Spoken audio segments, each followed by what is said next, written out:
প্রধানমন্ত্রী জননেত্রী শেখ হাসিনাকে সসম্মানে বাংলাদেশে ফিরে এনে তাকে আবার পুনরায় বাংলাদেশের প্রধানমন্ত্রী নির্বাচিত করা হয়।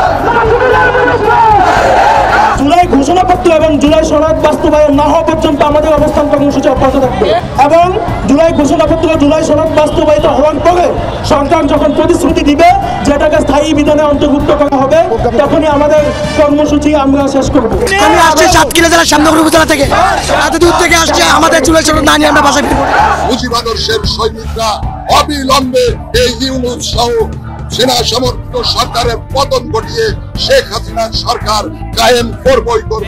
বাধ্য হয়ে রাজপথে আমাদের জীবন দিতে হবে, লড়াই করে থেকেছি।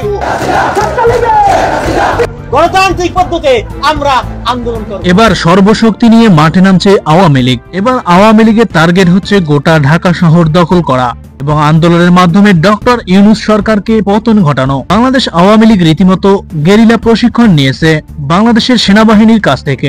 মেজর সাদিক নামে সেই সেনাবাহিনীর কর্মকর্তা আওয়ামী লীগের 400 কর্মীকে প্রশিক্ষণ দিয়েছে। আওয়ামী লীগের সেই গেরিলা প্রশিক্ষণের হটস্পট দিল্লি থেকে গোপালগঞ্জ পর্যন্ত। এর একটাই লক্ষ্য এবং উদ্দেশ্য অবৈধ ইউনূস সরকারকে পদত্যাগ এবং পুনরায় ক্ষমতা হস্তান্তর। দলীয় কর্মকাণ্ড নিষিদ্ধ থাকা সত্ত্বেও আওয়ামী লীগের বেশ কিছু নেতাকর্মী রীতিমতো গেরিলা প্রশিক্ষণ নিয়েছেন, যাদের প্রধান উদ্দেশ্য দেশের মধ্যে বড় ধরনের অরাজক পরিস্থিতি সৃষ্টি এবং হাইকমান্ডের সবুজ সংকেত পাওয়ার পরে ঢাকা দখলে নেওয়া। এজন্য মাস্টার প্ল্যানের অংশ হিসেবে তালিকাভুক্ত হাজার হাজার নেতাকর্মী দেশে এবং বিদেশে প্রশিক্ষণ নিচ্ছেন। ইতিমধ্যেই কোর গ্রুপের একটি বড় অংশ প্রাথমিক প্রশিক্ষণ শেষ করেছে। সম্প্রতি পুলিশের হাতে গ্রেপ্তার হওয়া এই চক্রের কয়েকজন সদস্যের কাছ থেকে চাঞ্চল্যকর এমন অনেক তথ্য বেরিয়ে আসছে। সরকারের নির্ভরযোগ্য একাধিক সূত্র বিষয়টি নিশ্চিত করে। সূত্র জানিয়েছে, অবাক হওয়ার বিষয় হলো যারা প্রশিক্ষণ নিয়েছে তাদের একটি অংশ অবসরে যাওয়া সরকারি কর্মকর্তা কর্মচারী, যারা এখন আওয়ামী লীগের রাজনীতির সঙ্গে সরাসরি যুক্ত।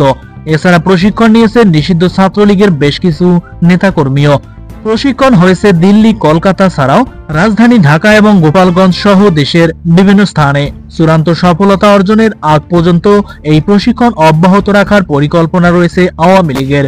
আর এ নিয়ে উত্তাল হয়েছে গোটা ঢাকা শহর।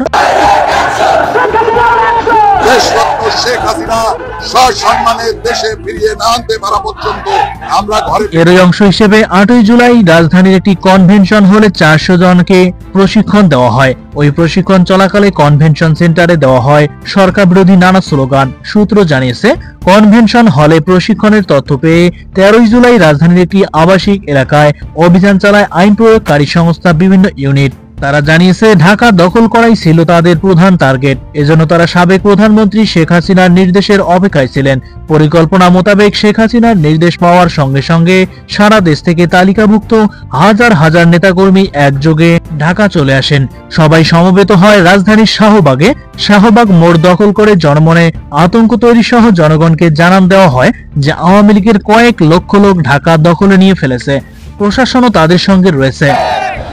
এবং জুলাই ঘোষণাপত্র জুলাই সনদ বাস্তবায়িত হওয়ার পরে সরকার যখন প্রতিশ্রুতি দিবে যেটাকে স্থায়ী বিধানে অন্তর্ভুক্ত করা হবে তখনই আমাদের এমন পরিস্থিতিতে বড় ধরনের সংঘাত এবং অরাজক পরিস্থিতি বেগবান করার সব প্রস্তুতি আগে থেকে করে থাকবে। এভাবে ভয়াবহ পরিস্থিতি সৃষ্টি করতে সক্ষম হলে পরবর্তী পদক্ষেপ হিসেবে শেখ হাসিনাকে ভারত থেকে দ্রুত ফিরিয়ে আনার প্রক্রিয়া শুরু হবে। এ সময় পরিস্থিতি এবং প্রেক্ষাপট বুঝে এই সিদ্ধান্ত নেওয়া হয়। দায়িত্বশীল একটি সূত্র জানিয়েছে, বিষয়টি গণমাধ্যমে প্রকাশ হওয়ায় আওয়ামী লীগ তার স্ট্র্যাটেজি পরিবর্তন করেছে। তবে আওয়ামী লীগের এহেন রাষ্ট্রবিরোধী এবং সরকারকে ফেলে দেওয়ায় নানামুখী চক্রান্তের বিষয় সরকার জানার পর জড়িতদের দ্রুত গ্রেপ্তার সহ পরিস্থিতি মোকাবেলায় বেশি কিছু সিদ্ধান্ত গ্রহণ করে নানা কৌশলে সংগঠিত হওয়ার চেষ্টা করছে পতিত আওয়ামী লীগ। সম্প্রতি রাজধানী সহ দেশের বিভিন্ন স্থানে ঝটিকা মিছিল করে দলটি। অভিযোগ রয়েছে, আওয়ামী লীগ নেতাকর্মীরা ওলামা লীগপন্থী আলেমদের মাধ্যমে বিভিন্ন মাজার এবং দরবারের নাম ব্যবহার করার চেষ্টা করছেন। এক্ষেত্রে সহযোগিতা করছেন ইসলামী ফ্রন্টের নেতারা। গত 1.5 দশকে হাসিনার হাত শক্তিশালী রাখতে সক্রিয় ছিল দলটি। 5ই আগস্টের পর আওয়ামী লীগের পুনর্বাসনে নিবন্ধিত সব রাজনৈতিক দলকে নির্বাচনে অংশগ্রহণের দাবি তুলছে ইসলামিক দলটি।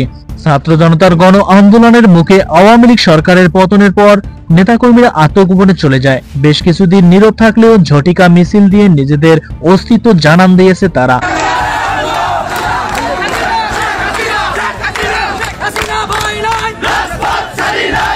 প্রধানমন্ত্রী জননেত্রী শেখ হাসিনাকে সসম্মানে বাংলাদেশে ফিরে এনে তাকে আবার পুনরায় বাংলাদেশের প্রধানমন্ত্রী নির্বাচিত করা। শুরুতে 5 থেকে 10 জন মিছিল করলেও দিনে দিনে অংশগ্রহণকারীদের সংখ্যা বাড়ছে।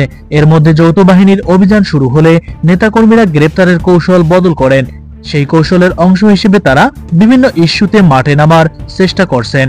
আর এভাবে নতুন কৌশল নিয়ে বারবার মাঠে নামছে আওয়ামী লীগ। তাদের উদ্দেশ্য ডক্টর ইউনূসের অবৈধ সরকারকে পদত্যাগ করিয়ে আবারও ক্ষমতা হস্তান্তর করা। এদিকে সাবেক সংসদ সদস্য গোলাম মাওলা রনি বলেছেন, জুলাই আগস্টের বিপ্লবকে ভণ্ডুল করার চক্রান্ত করে সর্বশক্তি নিয়ে মাঠে নামছে আওয়ামী লীগ। গোলাম মাওলা রনি বলেন, স্বাধীন বাংলাদেশের ইতিহাসে 2024 সালের জুলাই আগস্টের গণ অভ্যুত্থান ইতিহাসের একটি মাইলফলক। এদিকে জুলাই সনদ না দেওয়া পর্যন্ত শাহবাগে অবরোধ চালিয়ে যাওয়ার ঘোষণা দিয়েছে জুলাইয়ের যোদ্ধারা।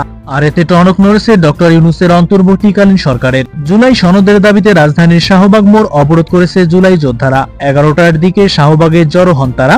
একই সঙ্গে দাবি না মানা পর্যন্ত এই অবরোধ চালিয়ে যাওয়ার ঘোষণা দিয়েছে জুলাই আগস্ট অভ্যুত্থানের আহতরা। আমাদের ভাইরা রক্ত দিল, আমরা নিজেরা আহত হলাম, এত কষ্ট করলাম, আজ পর্যন্ত আমরা ঘোষণাপত্র কেন দেওয়া হলো না? আমাদের একটা করে স্বাস্থ্য কার্ড দেওয়া হয়েছে, ওই স্বাস্থ্য কার্ডের কোনো মূল্য নাই। বাধ্য হয়ে রাজপথে আমাদের জীবন দিতে হবে। মনে করে দেখেছি জুলাই ঘোষণাপত্র, জুলাই সম্মাননা, আমরা কি চেয়েছি বলেন?